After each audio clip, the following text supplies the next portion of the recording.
Today we choose to rejoice in God. And we remember the words of Psalm 92. It is good to give thanks to the Lord, to sing praises to the Most High. It is good to proclaim your unfailing love in the morning, your faithfulness in the evening. Now, I don't know about you, but my voice is a little bit rusty. I have not been singing as much recently. So I wondered whether we might try out our voices today, just to get us warmed up, without the background music. We're going to try an a cappella song. And it goes, you might know this one, it goes like this. Great is he who's the King of Kings and the Lord of Lords. He is wonderful. It's actually a song in 3 parts. So there is one main line that we can all learn. And if you want to sing the main tune, let's go for that one. It's really easy. If you're kind of ever a spring harvest kind of a person, or maybe you're in a youth group circa 1999, you might know this one. So I'm gonna sing it out. Please join in with me, otherwise it's gonna go wrong for me. We'll go for the tune first of all, and then we'll add in some extra parts. You ready? Great is he who's the King of Kings and the Lord of Lords. He is wonderful. Great is he who's the King of Kings and the Lord of Lords. He is wonderful. Great is he who's the King of Kings and the Lord of Lords. He is wonderful. Now, if you just want to sing the tune, go for it. Sing it out nice and loud. And then we'll try and bring in those extra voices. Anyone here really want to try and lead that high line? Really want to go for that top line? Anyone? Anyone? Anyone? Who are we pointing at? Helen? I'll go for the top line as well, and we'll just see how we go, and just keep singing. Or you mix it up, sing whichever bit you want, vary it as we sing. We'll sing it through a few times. If we all start with the main tune, and then we bring in our bass and we bring in our top line. Do you reckon we can do it?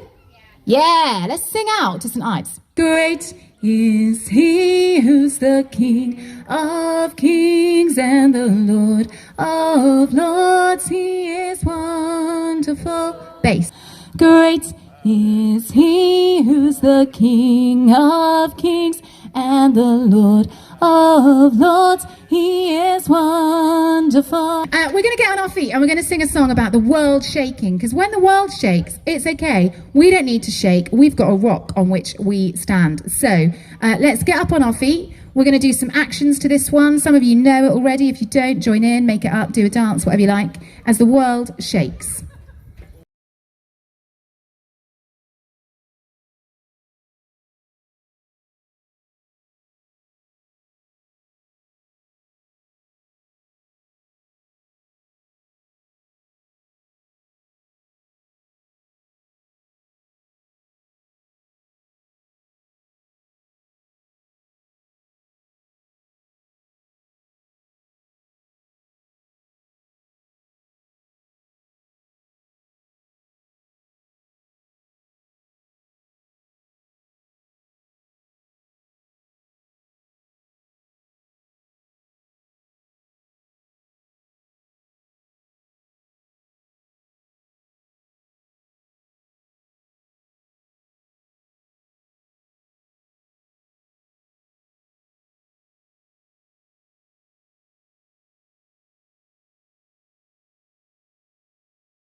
Lovely. No prizes for guessing what our story's going to be in just a moment. But before we do that, I'd like to play a quick game. Now, for this game, I need a volunteer. And I've actually written a volunteer, brackets Chris Bruff. So, face, the gang. Stand still. Don't move. Strike a pose. Doesn't have to be a pose, just a solid pose. Okay. Chris Bruff is quite good at standing still, isn't he? I don't think we can argue with that. He's doing a very good job. No movement, maybe the odd blink, but basically, yeah, well done. Nathan's giving a round of applause for standing still. Well done, Chris. Now, what I was wondering is whether or not I could have a few more Bruffs up to the front to help me out with this. So I need some Bruff children to come and try and get your dad to move, preferably all four of you. But the first thing you've got to do, first rule is, you can't touch him. Okay, so to start with, you're not allowed to touch him. You've got to try and get him to move. Go for it. Shoo! Get out of here! Get out of here! Here comes Ben. What you got, Ben? So, Bruff children, this time you're allowed to touch him. Try and get him to move. Anyway, I think you can see where I'm going with this. So what I'd like to do now is to invite the Locksleys up for no kind of family wrestling. No family wrestling required this time. Nathan's going to read us our story today. Hi. We were talking about how we were going to do it this morning, and the rest of the family said that I should get up here and do it, and that we could all help each other out, if that's okay. Yeah, cool.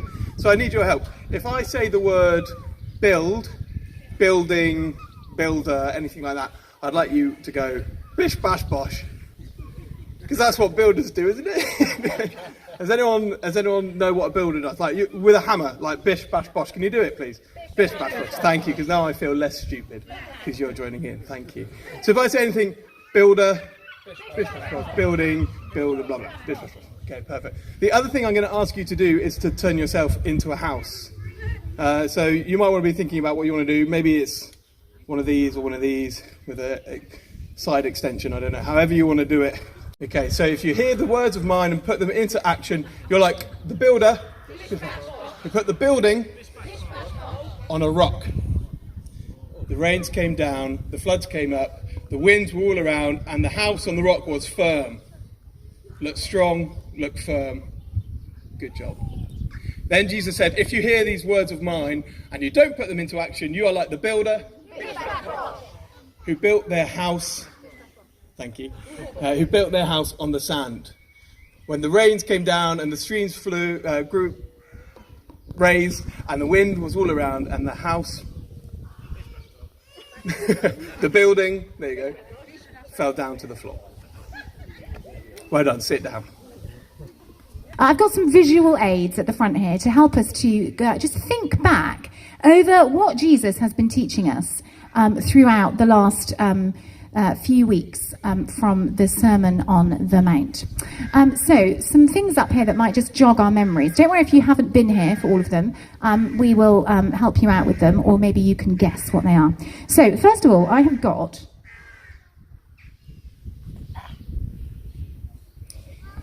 an empty suitcase. Would anyone like to come and have a look at this? Maybe one of my children. Come on, Emily, help me come. Can you just open that suitcase up for me? Totally empty? What's inside it? Apart from the lid, the coin, and the bit of tissue. They're not meant to be in there. What about this little tag here? What does that say? Can you have a look at it?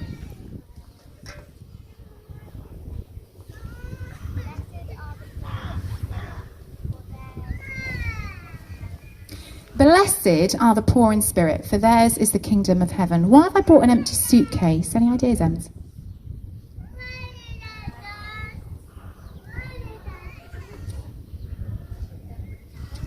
Got nothing in it? Yeah. So the empty suitcase is a reminder that we come to God with empty hands. Blessed are the poor in spirit. This is where Jesus starts his Sermon on the Mount. This is foundational. Why is this foundational? Why does he start there?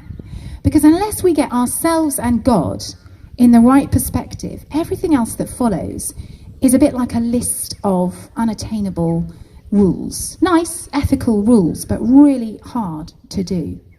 So we start with humility, with empty hands, with an empty suitcase. We start with acknowledging our need before God and our place before God, on our knees before God.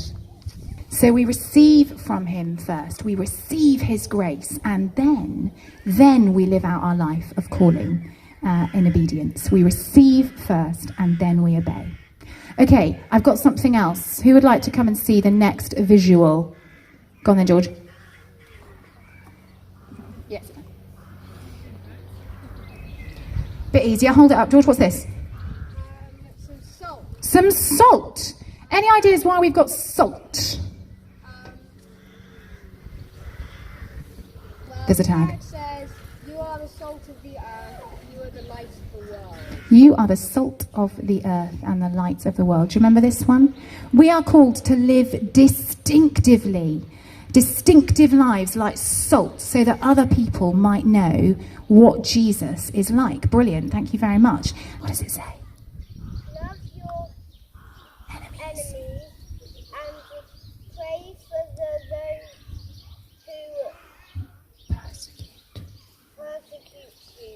Brilliant. Love your enemies and pray for those who persecute you. This is a radical kind of love, isn't it? Thanks, Kit. You can pop that down.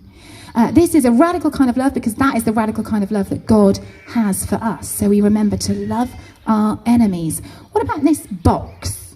I've got a box here. Would anyone like to come and see what's inside this? Go on then, Martha. Yeah, come on. You come. Which one? This one here. Store up for yourself. Treasures. Yours on the earth, but store up for yourself treasures in heaven. Brilliant. Oh, and then it opens on the other side, actually. Do not store up for yourself treasures on earth, but store up treasures in heaven. This was our treasure box, and inside there are lots of different things that we can do to show Jesus that we love him, to do with the way that we live our lives. We can be generous. We can pray. We can love others. Thank you very much, Martha. I've got 2 more. Let's see. Anyone else like to come up? Yes, Elsie, up you come.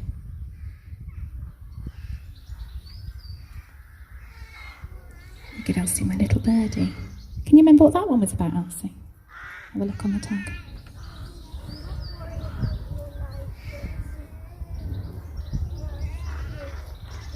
Brilliant. Do not worry about your life. Why have I got a bird? Do you remember why I got the bird? Anyone know? Martha? Birds don't worry. Exactly right. That was what Jesus used birds and flowers to remind us. We don't need to worry. Do not worry about your life, but instead seek first the kingdom. Brilliant. Thank you so much, Elsie. Last one. Hang on, let me just get it. Who wants the sticks? Yeah, Anna wants them. Come on, Anna. Can you remember what they were for? It's 3 words. Knock. Good girl. Ask, seek, knock. Last week we banged our sticks together to remind us that we knock. When we go to God, our Father, we can ask him, we can knock on the door, we can persist in prayer because he loves to give us good things. Thank you so much. Brilliant. So those are some of our kind of the hallmarks of Christian living that we've been thinking about. And it's great to think back over them as we come to the end of our time on the Sermon on the Mount together. But we come to our final story this morning, which is, if you like, the closing bookend to the sermon. So Jesus begins with a call to humility, and he finishes with another call and a promise. The call is a call to a life of authentic, radical obedience. If you listen to these words, he says, and put them into practice, then, and here comes the promise, you will be like a wise man who builds his house on firm foundations, so that when the storms come, you will not be shaken. So, the call. Jesus has been teaching his disciples about what real discipleship will look like. John Stott, one of our great 20th century theologians, says this is the closest thing that Jesus gets to a manifesto in any of his teaching. And it is a manifesto that calls us to a radical, counter-cultural Christianity. Do you remember how we started our journey together a couple of months ago with the image of standing on our hands, coming out of our cave and looking at the world upside down? Well, sometimes when we read Jesus' teachings in this sermon, it can read like the world Jesus is picturing is completely upside down, one in which we love without limits those who persecute us as well as those who are kind to us, one in which we don't go with the flow of a consumer culture that desperately wants us to think about what we can get here and now for ourselves, one in which we trust in someone that is higher than ourselves, and we don't rely on our own endeavours, where we don't put ourselves first. I don't know how you have felt as you have listened to these teachings of Jesus. Maybe you are really drawn to this radical, countercultural, integrated way of being. Perhaps you see it as a life lived fully and beautifully. Or perhaps it feels unattainable, like, Jesus, this bar is just too high. How can I live to these standards? Well, if you're anything like me, it may be that it's a little bit of both. Jesus' kingdom values are beautifully topsy-turvy. This life of Christian discipleship that Jesus calls us into is a beautiful life, and Christians have a beautiful calling. But it is a call to a radical obedience, and sometimes our hearts don't want to obey. We prefer to stand and look at the world the right way up. We prefer to go with the flow, or we prefer to listen to our own hearts. And that is when we need to come back to that verse that we started with. Blessed are the poor in spirit, for theirs is the kingdom of heaven. That is when we need to remember that we start with grace, that we start from a place of acknowledging our own inadequacies and our need for him.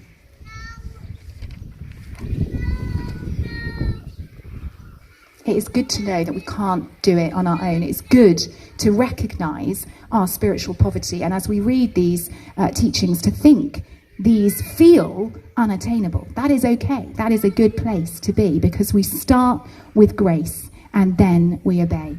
We receive first, knowing that his grace doesn't run out even when our willpower does, and then we do what he says. And with this call, there is a promise that if you choose to follow Jesus authentically, radically, heart, soul, mind, and body, you will be building a life on solid rock, on firm foundations, that you will not be shaken by the storms of life, not because of your own strength or willpower, but because of the one on whom you are standing.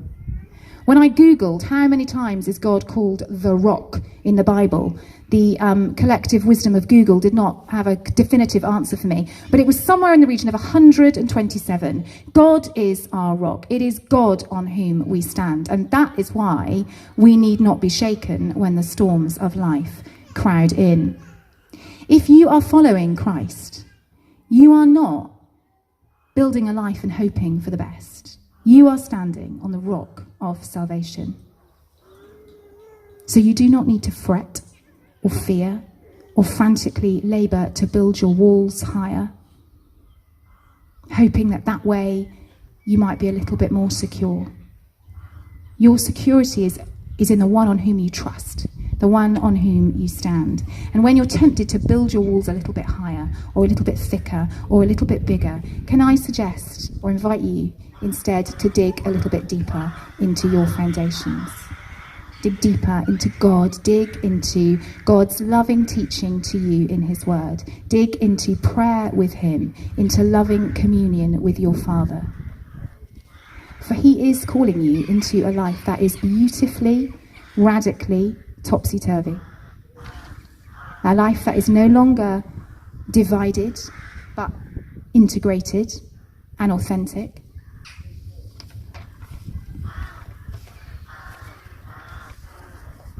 A life of purpose and power. A life that is set apart for him. A life of humble obedience, not out of duty, but out of our response to love divine and to grace overflowing in right reverence to the one who is over all and knows us best. So Jesus' manifesto is not a call to a set of ethical rules. We don't need to sign up to a list of doctrines.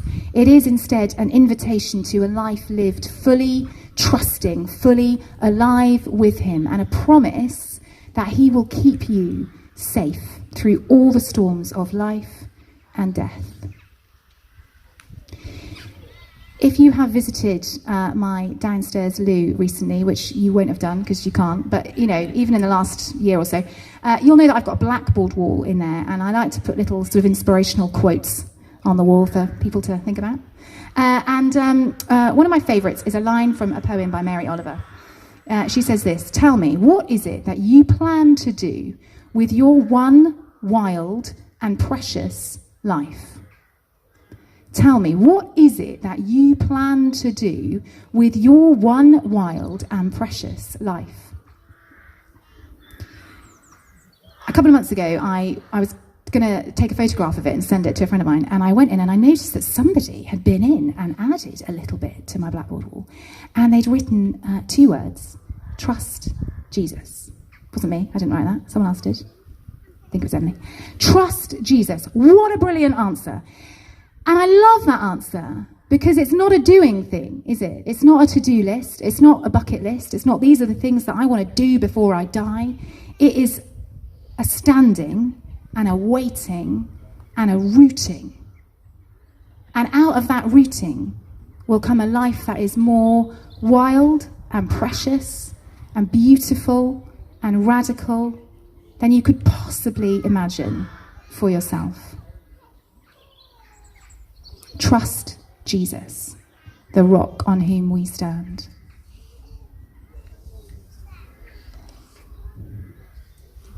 Just going to read those words of Psalm 62 again.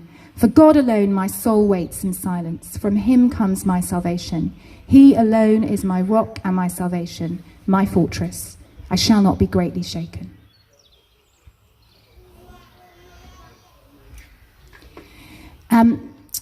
I'm going to give you a moment or two just to reflect on that, and you can do that in a variety of ways. You can just be still and pray, and if that's what you want to do, I really invite you to feel comfortable to do that. You're welcome to. If you'd like to find somebody to pray with in the next few moments, that is also available to you. As we go out into this week ahead, Lord, we would go out trusting you, and that these words that you have spoken to us would be sealed in our hearts. I pray for each person that is here today, that you will speak words to us that we need to hear, and that we may go out and be a blessing to others. Pray these things in Jesus' name. Amen. We're going to finish with a song. So can I invite you to your feet? This song is a song that we, you might know quite well. You might not know it at all. I'm going to do some signs along to it, but if you know it, join in with the words. Otherwise, listen to it, sign it. It's a great one to take out into the week. In Christ Alone.